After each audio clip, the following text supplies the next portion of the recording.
नमस्कार दोस्तों, मेरा नाम है विमल सिंह। बालाजी स्टडी अड्डा में आपका स्वागत है। तो आपने देखा होगा कि जब भी बात होती है यूपी टेट परीक्षा की या नई शिक्षक भर्ती की, तो हर जगह किसका जिक्र हो रहा है? वो हो रहा है नए आयोग का। तो कल के न्यूज़पेपर में आपका ये न्यूज़ प्रकाशित हुई थी, जिसमें नए आयोग कराएगा शिक्षक भर्ती परीक्षा, उसको लेकर के लिखा हुआ था।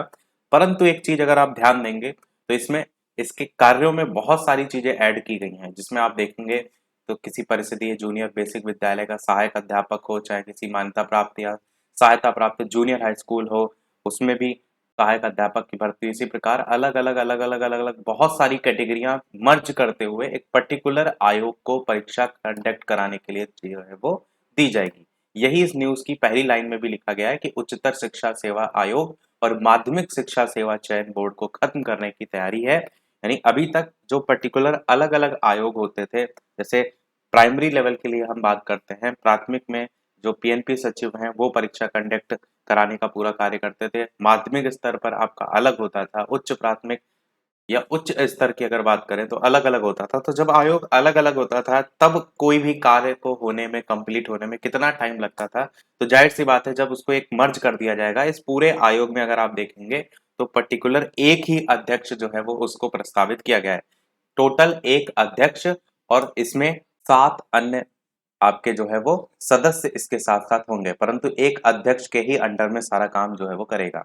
तो कहीं ना कहीं जाहिर सी बात है, जब एक कार्यभार बढ़ेगा तो कोई भी भर्ती हो, चाहे कंप्लीट करने का कार्य हो, उसमें और ज्यादा देरी आपको पहले की अपेक्षा देखने को मिलेगी। क्योंकि अभी देखते हैं हम सालों साल भर्तियां लटकी रहती हैं।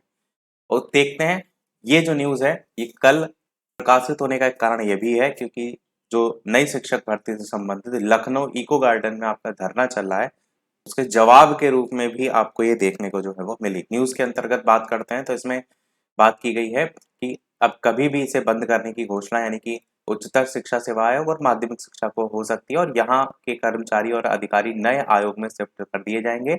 अब तक जारी हो चुके इनकी परीक्षाएं अब नव गठित उत्तर प्रदेश शिक्षा सेवा चयन आयोग ही कराएगा। नए आयोग का गठन तक शिक्षक की जो भर्ती है वो आपका ठप जो है वो रहेगी।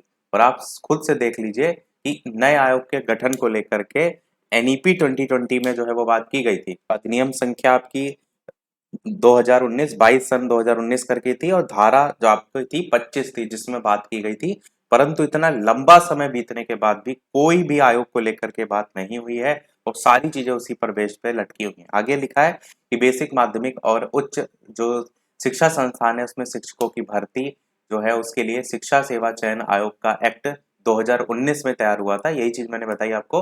इसका मुख्यालय प्रयागराज में बनना था, और इस आयोग में अध्यक्ष और 7 सदस्यों का चयन जो है आपका होना है। तो ये पूरा कार्यभार इस पर्टिकुलर सिंगल अध्यक्ष पर होगा, जिसे अब धरातल पर उतारे जाने की तैयारी चल रही, क्योंकि अब इसे लागू करने में देरी के कारण पिछले वर्ष उच्चतर शिक्षा सेवा आयोग ने असिस्टेंट प्रोफेसर के 1017 पदों पर भर्ती का विज्ञापन भी जारी किया था।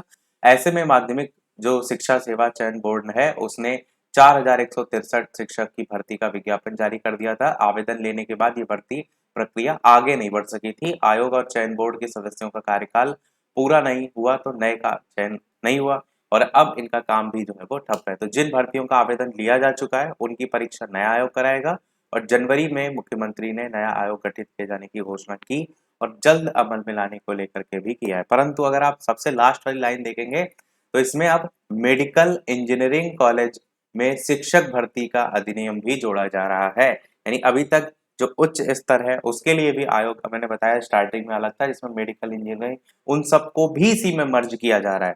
तो मतलब एक पर्टिकुलर सिंगल आयोग पर ही इतनी सारी जिम्मेदारियां होंगी, तो आपको लगता है भला कि इतनी आसानी से और इतनी जल्दी ये भर्ती करा पाएगा?